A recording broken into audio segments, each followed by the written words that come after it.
Gym class at the Moving Everest Charter School in Chicago's Austin neighborhood. The brand new building on North Laramie opened its doors in late August.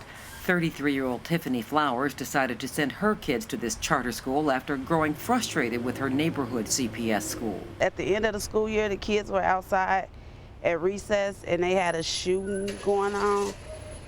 And that was really just the last straw.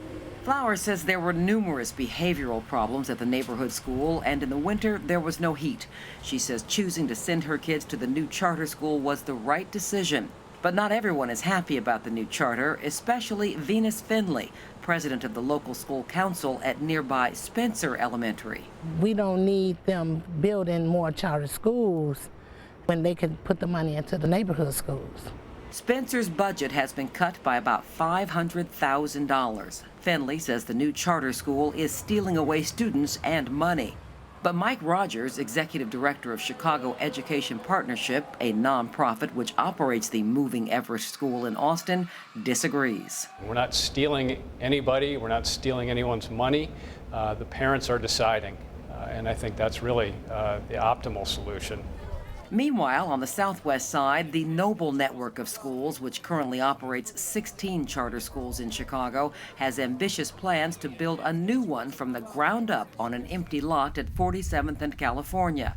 The site will go all the way past the electrical transformers over to the east, and then we'll go all the way to 47th Street. Noble does not own the land yet, but says it has lined up $25 million from private investors to build the new school. They are running into opposition, though, from the surrounding community. Hundreds of parents and community activists held a rally at nearby Kelly High School to oppose the new charter. Jim Coughlin is the principal at Kelly. I think they see accurately that if this school is built 5 blocks away from our school, it's going to take resources from our school. 2 years ago, CPS shifted to student-based budgeting, which means money follows the students in a different way. That now puts Kelly High School in competition with charter schools for CPS students and dollars. Principal Coughlin says he loses $5,000 for every student who chooses to attend a charter school instead of his high school.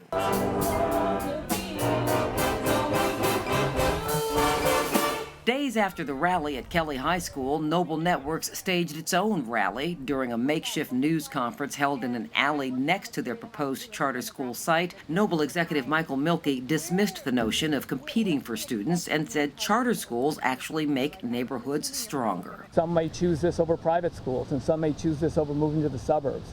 So we think overall there'll be more students in Chicago Public Schools and in the southwest side when we open this school. But CPS enrollment has been declining, and there are now 138 charter schools operating in the city of Chicago. Their numbers have doubled in the past 5 years. 23% of all CPS high school students and 10% of elementary school students currently attend a charter school. Charter schools were supposed to give parents a quick fix, a way out of neighborhood schools with dismal academic track records. But Blaine Elementary School principal Troy LaRaviere argues that those neighborhood schools are just the scapegoats for a host of other failures. If you're a school in a low-income community, you get kids who come in to kindergarten on day 1, 3 years behind their higher-income peers in a higher-income neighborhood. On the first day, how can you blame the school for a gap that exists before the students even arrive? LaRaviere believes the competition or choice-based model is nothing more than a money grab by corporations and investors trying to get their hands on lucrative Chicago Public Schools contracts. The worst part, though, according to LaRaviere, is that new testing measuring student growth shows that despite claims to the contrary, charter schools overall serve up disappointing results. Public schools in Chicago and selective enrollment, 99th percentile in reading growth. Magnet, 83rd percentile in reading growth. Neighborhood schools, 75th percentile in reading growth. Charter schools, 48th percentile in reading growth.